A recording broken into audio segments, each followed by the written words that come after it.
कैसे हो? सब बढ़िया? चलो, अच्छी बात है। देखिए, इससे पहले वाले लेक्चर्स में हमने पढ़ा था आवेश के बारे में, कुछ आवेश की प्रॉपर्टीज, ये वाली चीज़ें हमने डिस्कस की थी। आज देखिए जो हमारा टॉपिक रहेगा वो रहेगा कूलॉम्ब्स लॉ। ये कूलॉम्ब्स लॉ से पहले मैं आपको बता देता हूँ, हमने एक चीज़ सीखी थी कि कोई भी समान आवेश है, यदि पॉजिटिव पॉजिटिव चार्ज है या फिर नेगेटिव नेगेटिव चार्ज है, या तो पॉजिटिव पॉजिटिव है या फिर नेगेटिव नेगेटिव है या फिर पॉजिटिव नेगेटिव, या तो समान प्रकृति के आवेश है या फिर विपरीत प्रकृति के आवेश। देखिए, इस कंडीशन में जब समान प्रकृति के आवेश है, इस कंडीशन में ये एक दूसरे को क्या करते हैं? प्रतिकर्षित करते हैं, एक दूसरे को रिपल करते हैं, दोनों ही कंडीशन में, प्लस प्लस भी हो रहे माइनस माइनस भी। लेकिन विपरीत प्रकृति के आवेश क्या करते हैं? एक दूसरे को आकर्षित करते हैं, यानी अट्रैक्ट करते हैं, एक दूसरे को अट्रैक्ट करते हैं। ये चीज़ें हमने सीखी। हमें पता है कि प्लस प्लस आवेश एक दूसरे को प्रतिकर्षित करता है और प्लस माइनस आवेश एक दूसरे को आकर्षित करता है। लेकिन क्वेश्चन ये आता है कि कितने बल से ये प्रतिकर्षित करेगा और कितने बल से ये एक दूसरे को आकर्षित करेगा, यानी कितने फोर्स से। यहाँ पे फोर्स की वैल्यू क्या होगी? कितने बल से एक दूसरे को प्रतिकर्षित करेंगे या कितने बल से एक दूसरे को आकर्षित करेंगे, इसके बारे में बताया था कूलॉम्ब्स।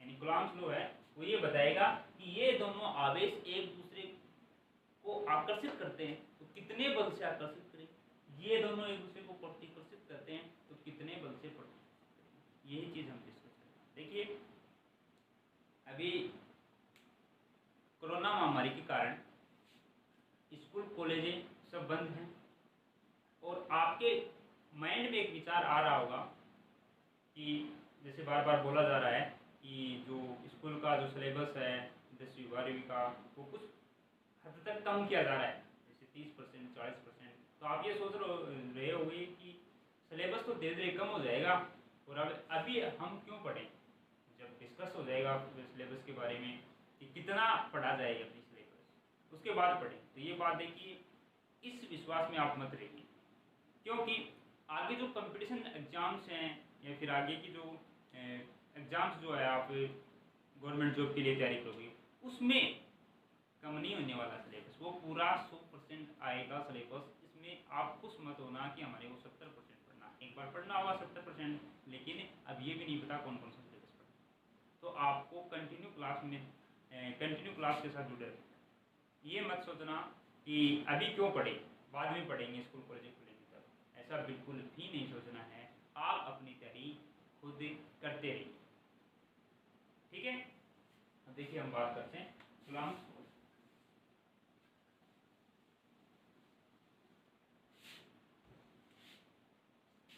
हमारा टॉपिक है कूलॉम्ब्स लॉ। कूलॉम्ब खानी है, कूलॉम्ब खानी है। अब ये क्या बताता है हमारे को कि दो आवेश एक दूसरे को आकर्षित या प्रतिकर्षित करते हैं तो कितने बल से करते हैं, वो चीज़ हमारे को बताता है कूलॉम्ब लॉ, ठीक है। अब देखिए, मैं बोल रहा था कि प्लस प्लस आवेश एक दूसरे को प्रतिकर्षित करते हैं, फिर मैं बोलूँ कि आवेशों के मध्य क्या लगता है? बल लगता है, और उसी बल को कहते हैं कूलॉम्ब। देखिए, यदि हमारे पास दो आवेश, एक तो प्लस Q1 और दूसरा है हमारे पास प्लस Q2, दो चार्ज, एक तो प्लस Q1 और दूसरा प्लस Q2, ये दोनों ही आवेश एक दूसरे से कुछ दूरी पे रखे हुए हैं। मान लीजिए वो दूरी है R। ये प्लस Q1 आवेश है, ये प्लस Q2 आवेश है। इसका मतलब ये दोनों आवेश एक दूसरे को क्या करेंगे? प्रतिकर्षित। सिंपल, एक दूसरे को क्या करेंगे? प्रतिकर्षित करेंगे। लेकिन कितने बल से करेंगे वो बता रहा है कौन? कूलॉम्ब्स। ये बात किसने बताई थी? कूलॉम्ब्स ने बताई थी। इसलिए ये जो नियम था जिसके बारे में इनके मध्य लगने वाले फोर्स के बारे में बताया गया था, उसको कहते हैं कूलम्ब। ठीक है, अब देखिए इस लॉ के अनुसार, अकॉर्डिंग टू दिस लॉ, इस लॉ के अनुसार ये बोल रहा है कि ये फोर्स जो इनके मध्य लगेगा, इन दोनों आवेशों के मध्य जो फोर्स लगेगा वो डिपेंड करेगा किस पे, Q1 और Q2।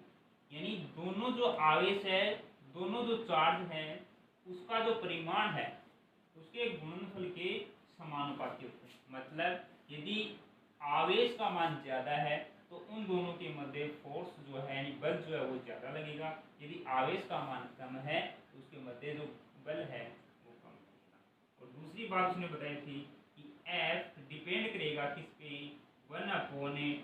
r क्या है, दोनों आवेशों के मध्य की दूरी। यदि हम दोनों आवेशों को ज़्यादा पास लेके आएंगे तो वो ज़्यादा बल लगाएंगे एक दूसरे पे, प्रतिकर्षण या आकर्षण। ठीक है, यदि हम दोनों आवेशों को दूर दूर कर दें तो फिर क्या होगा कि वो कम बल लगाएंगे एक दूसरे।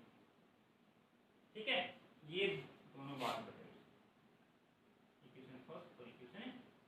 ठीक है, यदि हम इन दोनों को एक साथ लिखें यानी F समानुपाती Q1 Q2 अपॉन में r², या फिर इसको इस प्रकार से लिख सकते हैं F equal to K Q1 Q2 upon में r²। ठीक है, और यहाँ पे जो K है, K जो है ये है एक कांस्टेंट, समानुपाती स्थिरांक होते हैं। ये जो है ये है कांस्टेंट। बस इतनी सी बात है कि जो इन दोनों के मध्य लगेगा जो फोर्स, चाहे वो आकर्षण का हो या फिर प्रतिकर्षण का हो, वो लगने वाला फोर्स फर्स्ट यानी दोनों आवेशों के गुणनफल के समानुपाती, और दूसरा है उनकी बीच की दूरी के वर्ग के समानुपाती होता है। और F यानी कूलम्ब फोर्स की जो वैल्यू आएगी वो आएगी K Q1 Q2 अपॉन में r²। ये बात। अब देखिए इसको थोड़ा सा और पढ़ते हैं आगे।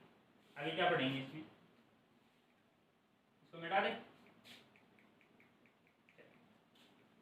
इसमें आगे ये पढ़ेंगे हम कि हमने एक इक्वेशन फाइंड की है, F equal to K Q1 Q2 upon में r², और यहाँ पे K जो है वो है कांस्टेंट। ठीक है, अब देखिए आगे क्या पढ़ें। ये K जो है कांस्टेंट, ये डिपेंड करता है K का जो वैल्यू है, K का जो मान है वो डिपेंड करता है किस पे, माध्यम पे, या फिर बोलेंगे माध्यम की का मान माध्यम की प्रकृति पर निर्भर करता है, प्रकृति पर निर्भर करता है। यानी K की जो वैल्यू वो डिपेंड करती है मीडियम पे, जो माध्यम की जो प्रकृति है उस पर डिपेंड करती है। देखिए K की जो वैल्यू है वो निर्वात में या फिर हवा में, दोनों की वैल्यू इक्वल सी होती है, थोड़ा सा डिफरेंस होता है, इसलिए बोलते हैं K की जो वैल्यू है निर्वात में और हवा में इसकी वैल्यू होती है 1/4 पाई एप्सिलॉन, 4 पाई एप्सिलॉन। यानी निर्वात में हम K की जगह है 1/4 पाई एप्सिलॉन भी काम में ले सकते हैं। ठीक है, यहाँ पे जो एप्सिलॉन है, एप्सिलॉन नोट, इसको एप्सिलॉन नोट बोलते हैं। एप्सिलॉन नोट जो है, एप्सिलॉन नोट ये होता है निर्वात की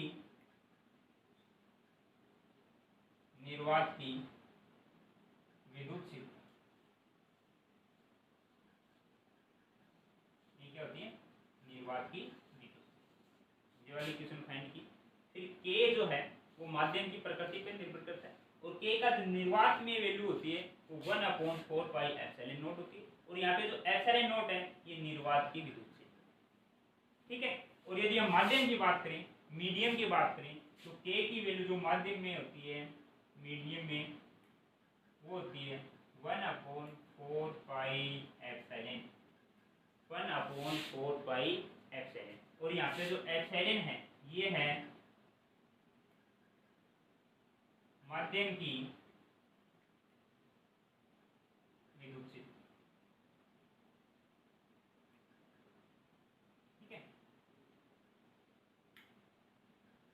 माध्यम की निकाल सकते। ठीक है, अब देखिए निर्वात में जो है k की वैल्यू फिक्स होती है। निर्वात में k इक्वल टू निर्वात में जो मान होता है वो होता है 9 गुणा 10 की पावर 9 न्यूटन मीटर स्क्वायर पर कूलम्ब स्क्वायर। यानी निर्वात में जो है k की वैल्यू है ये होती है k इक्वल टू 9 गुणा 10 की पावर 9 न्यूटन मीटर स्क्वायर पर कूलम्ब स्क्वायर। ये k की वैल्यू फिक्स है, निर्वात में निकाली होगी। ठीक है, इस वैल्यू की सहायता से हम एप्सिलॉन नॉट की वैल्यू भी फाइंड कर सकते हैं इसकी सहायता से, क्योंकि निर्वात में k की वैल्यू ये वाली है और निर्वात में k की वैल्यू ये भी इक्वल यानी 1/4 पाई एप्सिलॉन नॉट। तो इससे हम निकाल सकते हैं एप्सिलॉन नॉट की वैल्यू। निकालें,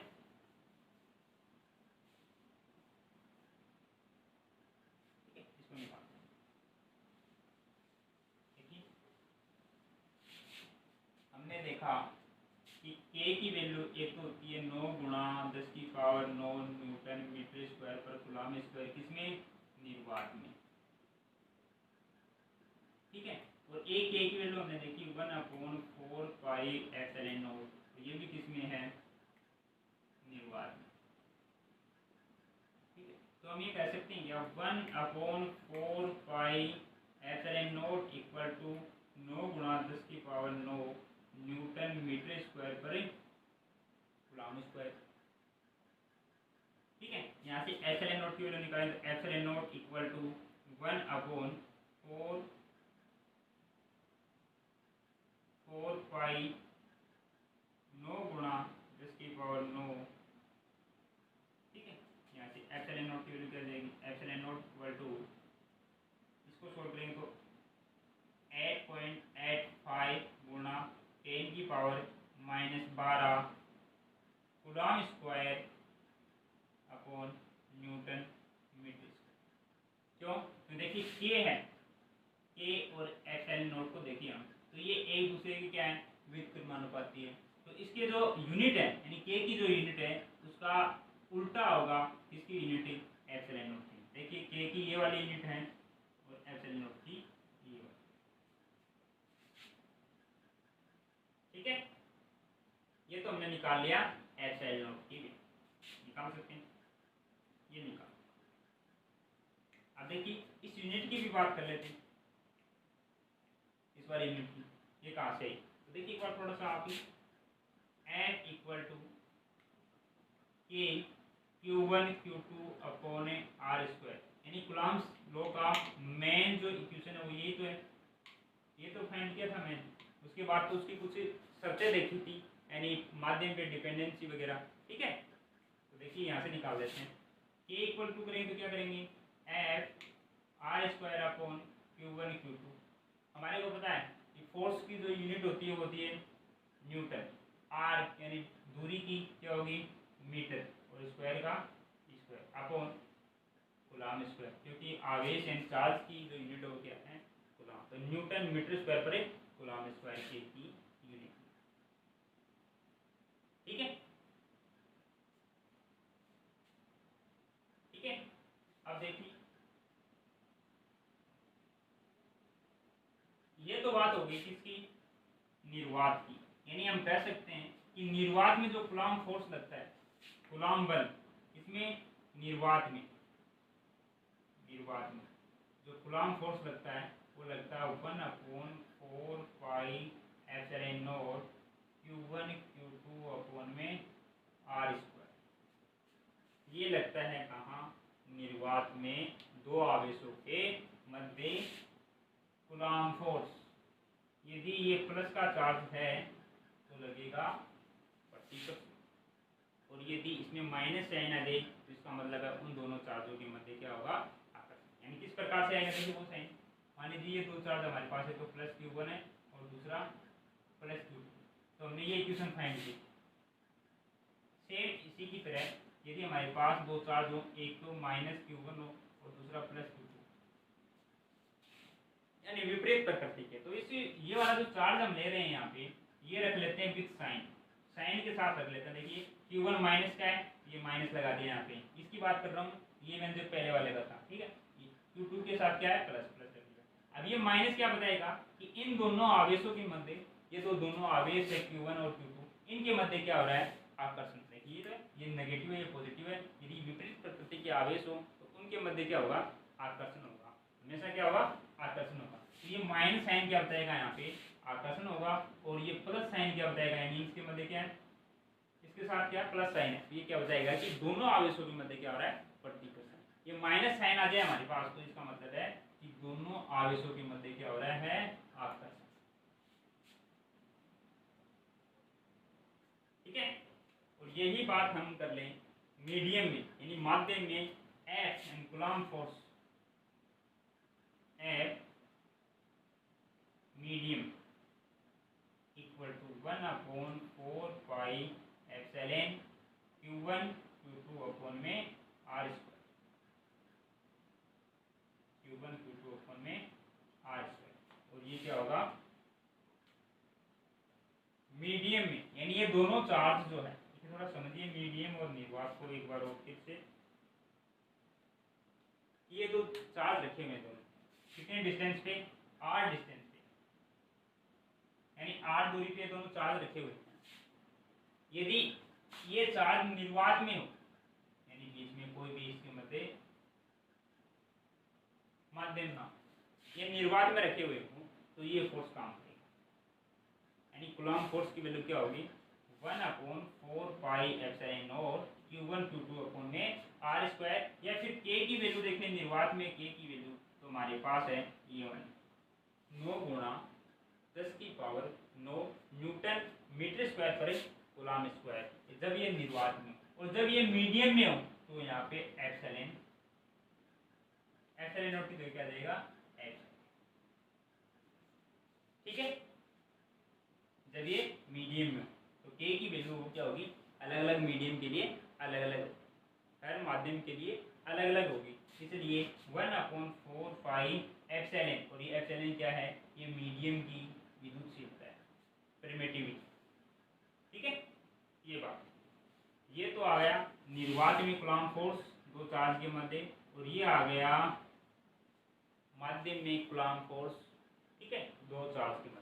यदि यहाँ पे माइनस साइन आ जाए, विद साइन रखेंगे ना इसके साथ, इस प्रकार से इन दोनों को विद साइन रखेंगे, एक माइनस का है दूसरा प्लस का है। यदि यहाँ माइनस का है तो यहाँ पे वो माइनस का साइन आएगा, उसका काम क्या है, केवल के लिए बताना है कि इन दोनों चार्जों के मध्य आकर्षण हो रहा है, माइनस साइन। और यदि प्लस है, इसका मतलब ये दोनों चार्ज हैं, इनके मध्य जो बल लग रहा है वो कौन सा बल है, प्रतिकर्षण। ठीक है। ये थी कूलम्ब फोर्स की, आप देखिए। ठीक है। ये बात हुई हमारी निर्वात और माध्यम में फोर्स। अब देखिए एक आपके पास एक टॉपिक है डाइलेक्ट्रिक कांस्टेंट, यानी पेरा विद्युतांक। एनसीईआरटी बुक में इसको अलग से लिख रखा है, पेरा विद्युतांक का एक अलग टॉपिक। ठीक है। ये रिलेटेड इसी से है, यानी हम इसको जो फाइंड करेंगे वो इनसे ही करेंगे, यानी कूलम्ब फोर्स से ही करेंगे। इसके साथ ही पढ़ लेते हैं, ज़्यादा इजी रहेगा। ठीक है। तो देखिए ये क्या होता है, डाइलेक्ट्रिक कांस्टेंट। ये होता है निर्वात में लगने वाला फोर्स, निर्वात में लगने वाला कूलम्ब फोर्स, और उन्हीं आवेशों के मध्य मीडियम में लगने वाले कूलम्ब फोर्स का अनुपात, यानी इसको हम लिखते हैं एप्सिलॉन आर से। इसको लिखते हैं एप्सिलॉन, किसे लिखते हैं, एप्सिलॉन आर। इसको लिख लेते हैं epsilon R equal to F निर्वात में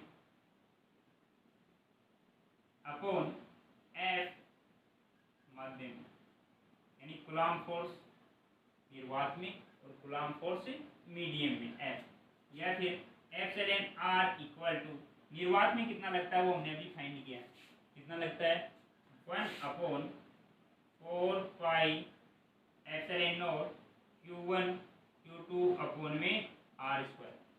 ठीक है। ये दोनों आवेश R दूरी पे निर्वात में स्थित है, तब इसके मध्य लगने वाला जो कूलम्ब फोर्स है निर्वात में वो कितना लगता है, 1/4 pi epsilon not Q1 Q2 upon में R स्क्वायर। और यदि यही आवेश इतनी ही दूरी पे स्थित है और इसके मध्य मीडियम है, यानी माध्यम है, तब इसके मध्य लगने वाला फोर्स होगा 1/4 pi epsilon Q1 Q2 upon में R स्क्वायर कैंसिल हो जाएगा, 1/4 कैंसिल हो जाएगा, यानी हमारे पास क्या बचेगा epsilon R equal to epsilon upon epsilon naught, यानी एप्सिलॉन अपॉन एप्सिलॉन नॉट का जो अनुपात होता है वो क्या होता है, यानी जो रेशियो होता है एप्सिलॉन अपॉन एप्सिलॉन नॉट का वो क्या होता है एप्सिलॉन R, यानी पीला विद्युतांक डाइलेक्ट्रिक कांस्टेंट। ठीक है, या फिर देखिए इसको इस प्रकार से लिखें क्योंकि हमारे पास ये चीज जरूरी है, एप्सिलॉन की वैल्यू की आवश्यकता हमारी को, तो एप्सिलॉन इक्वल टू लिखना चाहिए तो epsilon R epsilon naught, epsilon R epsilon naught, इसे लिखा epsilon equal to epsilon R epsilon naught. ठीक है, तो देखिए इसको थोड़ा सा और सुधार दें और इजी बना दें इसको, यानी F medium equal to 1/4 pi epsilon R epsilon naught. देखना ध्यान से, जो चीज़ आपको समझनी है वो देखना, फिजिक्स में इसी प्रकार से चलता है।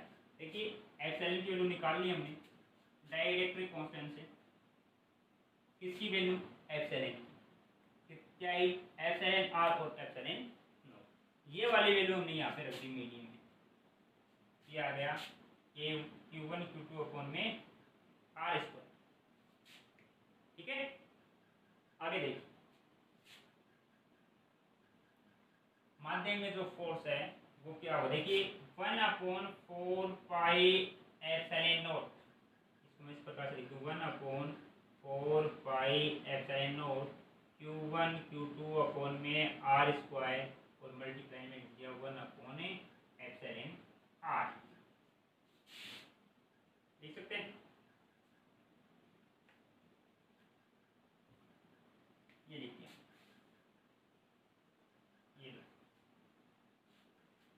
अब देखिए ये वाली किस यहाँ पे देखिए आप, ये किसके इक्वल है, निर्वात में लगने वाले फोर्स के इक्वल है क्या नहीं, तो इसके स्थान पे यहाँ पे एफ निर्वात लिख सकते हैं, यानी हम बात करें इसको मिटा दें, चलो ये देखिए F medium equal to F निर्वात यानी वैक्यूम मल्टीप्लाई 1/एप्सिलॉन R, यानी दो आवेशों के मध्य, देखिए यहाँ पे इसमें क्या बता रहा आपको कि दो आवेशों के मध्य यानी चार्ज है, टू चार्ज है Q1 और दूसरा है Q2, इनके मध्य निर्वात में लगने वाला फोर्स ये वाला होगा। ठीक है, मीडियम में लगने वाला फोर्स ये होगा ना, लेकिन यदि हम दोनों की रिलेशन की बात करें तो हम ये भी बता सकते हैं कि इन दोनों चार्ज के मध्य जो कूलम्ब फोर्स लगेगा है ना, वो मीडियम में लगने वाला जो कूलम्ब फोर्स है वो इक्वल होगा निर्वात में लगने वाले कूलम्ब फोर्स का 1/एप्सिलॉन गुणा, यानी मीडियम में जो फोर्स लगेगा कूलम्ब फोर्स मीडियम में जो लगेगा वो होगा जो निर्वात में लगने वाला फोर्स गुणा 1/एप्सिलॉन। ठीक है, यानी निर्वात में लगने वाला जो कूलम्ब फोर्स है, सॉरी मीडियम में लगने वाला जो कूलम्ब फोर्स है वो इक्वल होता है निर्वात में लगने वाले कूलम्ब फोर्स का 1/एप्सिलॉन। ठीक है, ये बात हुई कूलम्ब फोर्स की, इसके साथ डाइलेक्ट्रिक मीडियम के, डाइलेक्ट्रिक कांस्टेंट के साथ, तो डाइलेक्ट्रिक कांस्टेंट पैरा विद्युतांक के साथ। ठीक है, पैरा विद्युतांक क्या हो गया हमारा एप्सिलॉन R, और उसकी जो इक्वेशन है वो भी हमने फाइंड किया। ठीक है, आसान, कोई दिक्कत नहीं, यदि कोई दिक्कत हो तो आप कमेंट करके बताइए। ठीक है, आप देखिए एक इक्वेशन कर लेते हैं कूलम्ब फोर्स पे ताकि कॉन्सेप्ट अच्छे से क्लियर, एक इक्वेशन कर लेते हैं ताकि ये चीज़ जो हमने बताई है ये यदि हम उस न्यूमेरिकल में काम में लेंगे तो ज़्यादा कॉन्सेप्ट। ठीक है, चलो मैं बताता हूँ इक्वेशन क्या हो। देखिए ये वाला इक्वेशन करते हैं। एक चीज़ और बता दूँ मैं आपको कि कूलम्ब फोर्स जो है वो लगेगा बिंदुवत आवेशों के कारण। और हम जो पढ़ रहे थे, वो जो चैप्टर हम पढ़ रहे हैं वो पूरा का पूरा खेल किस पे पढ़ रहे हैं, चार्ज पे पढ़ रहे हैं। और वो भी चार्ज क्या, चार्ज एट रेस्ट, यानी स्थिर अवस्था में चार्ज की बात कर रहे हैं। और जो कूलॉम फोर्स लगेगा वो स्थिर अवस्था में चार्ज पे लगने वाला बल है, कूलॉम फोर्स। ठीक है, उसके बाद दूसरी बात ये कि ये दो बिंदुवत आवेशों के मध्य ही लगता है। और तीसरी बात ये है कि ये 10 गुणा 10 की पावर -15 मीटर से कम की त्रिज्या वाले या कम की दूरी पे नहीं काम करता, क्योंकि इससे कम वाली दूरी पे कौन काम करता है, नाभिकीय बल, न्यूक्लियर फोर्स। ठीक है, ये चीज़ वो आगे भी बताएंगे, पर थोड़ा सा आपको जनरली बता रहे हैं आपके नॉलेज के लिए। ठीक है, अब देखिए हमारा क्वेश्चन है कि दो इलेक्ट्रॉन है और उनके मध्य की जो डिस्टेंस है वो कितनी है, 5 गुणा 10 की पावर -5 मीटर। और तो इनके मध्य जो लगने वाला प्रतिकर्षण बल है वो कितना होगा ये बताना है। यानी देखिए ये दो इलेक्ट्रॉन, एक तो यहाँ पे रखा हुआ है, दूसरा यहाँ पे रखा हुआ है, और इनके मध्य जो डिस्टेंस है वो कितनी है, 5 गुणा 10 की पावर -5।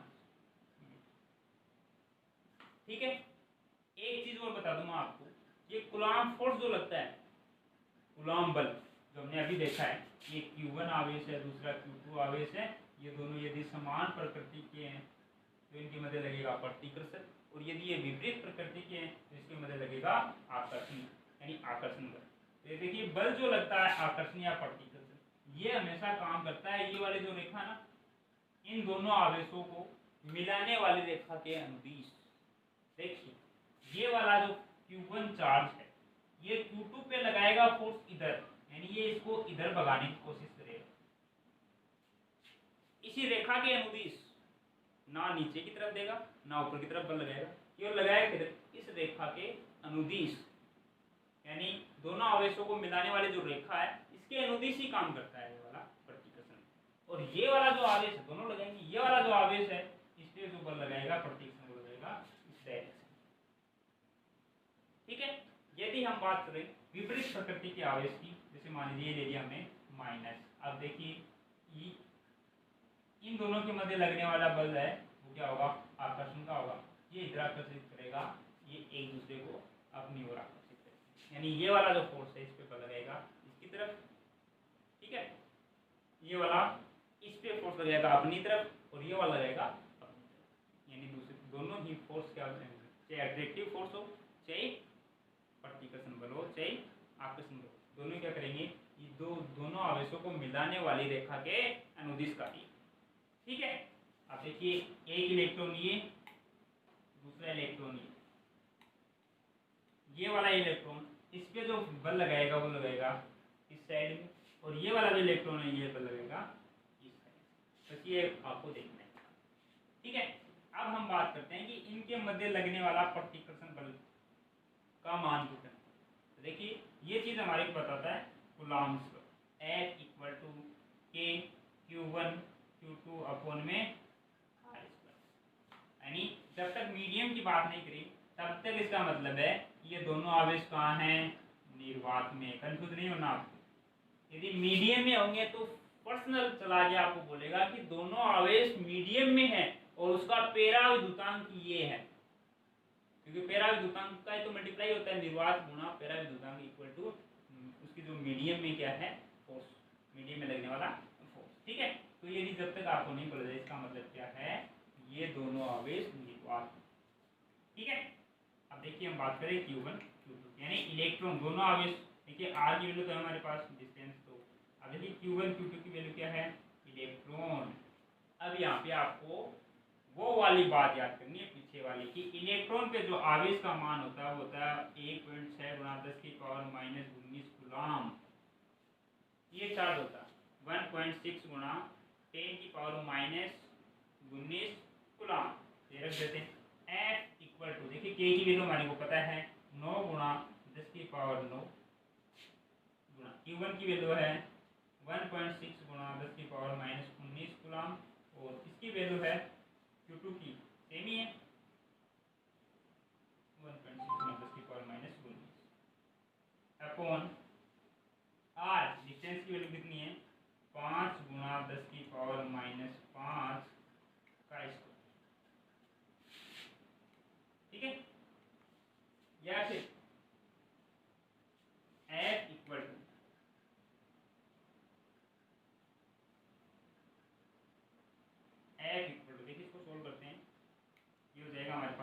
लेते हैं। इसको मैं देखिए सोल्व करके 25 गुणा 10 की पावर 10 माइनस, देखिए 10 की पावर 10, इसको कैंसिल करें तो पावर माइनस में 9 बच जाएंगे ऊपर, माइनस में 9 और ये प्लस में 9, ये प्लस की ये माइनस की कैंसिल हो जाएंगे। उसके बाद क्या बचा हमारे पास, यानी 9 गुणा 1.6 गुणा 1.6 और गुणा में क्या बचा 10 की पावर माइनस 19 अपॉन नीचे क्या बच गया हमारे पास 25। यदि इसको हम सोल्व करेंगे, ठीक है, यदि हम इसको सोल्व करेंगे तो देखिए इसकी वैल्यू आएगी हमारे पास, इसको यदि हम सोल्व करते हैं तो हमारे पास क्या आती है वैल्यू, ये वाली 0.9216 गुणा 10 की पावर माइनस 19 कूलम, यानी दोनों इलेक्ट्रॉन के मध्य यदि ये इस डिस्टेंस पे रखी हुई 5 गुणा 10 की पावर माइनस 5 मीटर के डिस्टेंस पे रखी हुई है, तो इनके मध्य लगने वाला जो प्रतिकर्षण बल का मान क्या होगा, 0.9216 गुणा 10 की power minus 19 coulomb, sorry Newton, क्योंकि कूलम तो किसकी यूनिट है, चार्ज की यूनिट है, और फोर्स की यूनिट क्या है, न्यूटन। तो ये वाली वैल्यू आएगी 0.9216 गुणा 10 की पावर माइनस 19 न्यूटन। ठीक है, ये बात हो गई हमारी कूलम्स को। सिंपल है, कुछ नहीं करना, आपको बस दो चीजें याद रखना है कि जो दो आवेश हैं और उनके मध्य लगने वाला आकर्षण या प्रतिकर्षण बल का जो मान है, आकर्षण या प्रतिकर्षण बल का जो मान है ना, वो होगा दोनों आवेशों के गुणनफल के समानुपाती, डिपेंड करेगा उस पर, और उसके मध्य यानी दोनों के आवेशों के बीच की जो डिस्टेंस है उनकी वर्ग के व्युत्क्रमानुपाती, दोनों की को साथ लिख लेते हैं और एक एक समानुपाती स्थिरांक यानी कांस्टेंट लेते हैं के। ठीक है, ये वाला सोल्व करते हैं, यानी हम जो कूलम्ब फोर्स की इक्वेशन देखते हैं उससे केवल ये होती है F इक्वल टू के Q1 upon Q2, sorry Q1 Q2 upon में R स्क्वायर, ये वाली इक्वेशन। फिर इसको और समझने के लिए अलग अलग चेंजमेंट कर लेते हैं, यानी के की वैल्यू अगर निर्वात में भी देख लेते हैं, ठीक है, उसकी मीडियम में भी देख लेते हैं, फिर मीडियम और निर्वात को दोनों को एक साथ जोड़ने के लिए डाइलेक्ट्रिक कांस्टेंट बीच में ले लेते हैं, है ना, और उनके साथ ही हम इसकी पूरी रीडिंग करते हैं। ठीक है, यदि वीडियो अच्छा लगे तो लाइक कीजिए, शेयर कीजिए और साथ में सब्सक्राइब कर लीजिए, और साथ ही बेल आइकन को भी प्रेस कर लें ताकि आगे आने वाले वीडियो का नोटिफिकेशन सबसे पहले आपके पास हो। Okay, thank you for watching. ठीक है, अब देखिए इससे बाद आज हम जो पढ़ा है कूलम्ब्स लॉ, इससे अगले वाली क्लास में हम पढ़ेंगे Coulomb's law in vector form, यानी